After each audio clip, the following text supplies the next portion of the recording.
Hi friends, ఎలా ఉన్నారు? నేను చాలా బాగున్నా. బన్నుతో పిజ్జా ఎలా తయారు చేద్దామో చూద్దామా? పిల్లలకి చాలా ఇష్టంగా ఉంటుంది. చాలా సింపుల్ అండి ఇది. చూస్తుంటేనే నోరూరిపోతుంది, ఎప్పుడెప్పుడు తినేద్దామా అని. మీరు కూడా ఒక్కసారి ట్రై చేయండి, చాలా బాగుంటుంది ఇది. మరి ఏమేం కావాలో చూద్దామా?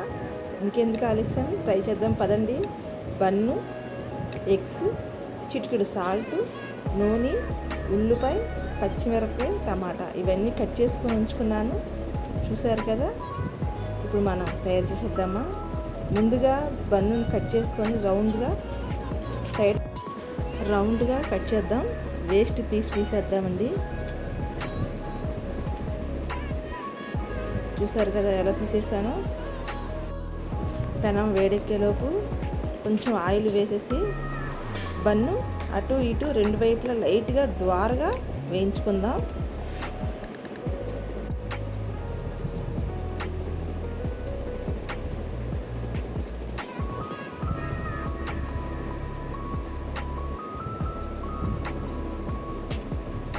లైట్గా వేగిందండి, చాలు. ఆ లైట్గా కాలిస్తే చాలు. మనం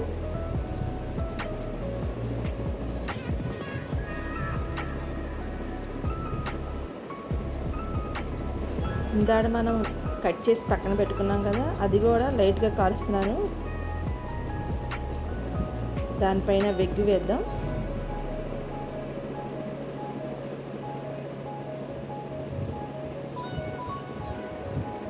చూస్తున్నారు కదా, సర్కిల్లోనే ఎగ్ ఉంది. అలాగే ఇప్పుడు వాటి మీద కట్ చేసిన పచ్చిమిర్చి,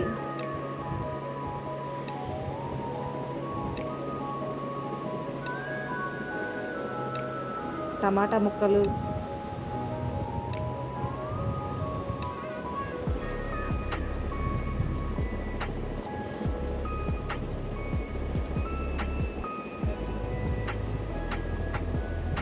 ఉల్లిపాయ ముక్కలు, చూస్తుంటే నోరు ఊరిపోతుంది కదా. ముందుగానే మనం కట్ చేసుకున్న ముక్కలన్నీ వేసేసాము. టమాటా, పచ్చిమిర్చి, ఉల్లిపాయ, చిటికెడు సాల్ట్ వేద్దామండి టేస్ట్ కోసం.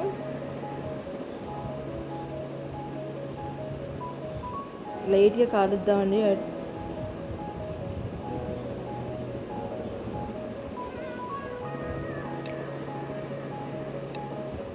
కొంచెం ఆయిల్ యాడ్ చేస్తున్నాను.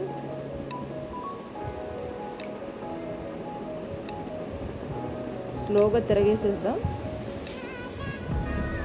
దానిపైన ఇంకో బన్ను పెట్టాను. ఇటు తిరగేసి మళ్ళీ ఇంకో బన్ను పెట్టాను. కొంచెం లైట్గా అటు ఇటు కాల్చి తీసేద్దామండి. ఇంతేనండి, చాలా సింపుల్. చూసారు కదా. నా వీడియో కనుక మీకు నచ్చినట్టయితే ప్లీజ్ సబ్స్క్రైబ్ చేయండి. చాలా నోరూరుస్తుంది. పిల్లలకు చాలా సింపుల్గా 5 మినిట్స్లో చేసేసుకోవచ్చు. మీకు కనుక నచ్చితే ప్లీజ్ లైక్ చేయండి, సబ్స్క్రైబ్ చేయండి.